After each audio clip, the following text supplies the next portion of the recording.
caruuray assalaamu calaykum.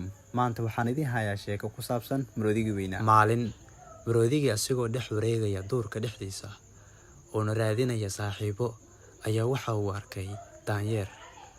maroodigii ayaa dhahay, daanyeero mila saaxiibaysa.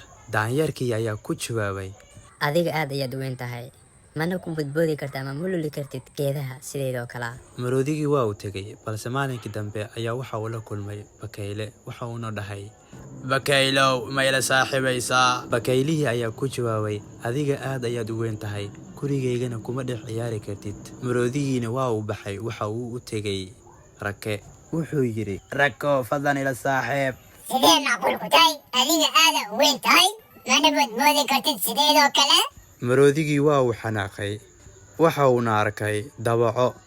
waxa uu weydiiyey, abay dabaco ma ku faraxsan tahay inaad yeelato saaxiib sideedoo kale? dabacadii ayaa waxay tiri, iga raali noqo mudane, adiga aad ayaad u weyn tahay. maalinkii xigay maroodigii waxa uu arkay xayawaano aad u cararaya, nafsadoodana la cararaya. maroodigii ayaa waxa uu dabacadii weydiiyey sababtay u cararayaan. dabacadii ayaa ku jawaabtay, waxaa jira libaax, midkaasoo doonaya inuu anagana dilo. dhammaan xayawaanadii oo idil waxa ay raadinayaan meel ay ku dhuntaan. dhanka kale libaaxii ayaa cunay xayawaan kasta uu cuni karay. maroodigii ayaa waxa uu aaday dhanka libaaxa. wuxuu dhahay, master libaax, xayawaanada maxaad u cunaysaa masaakiinta?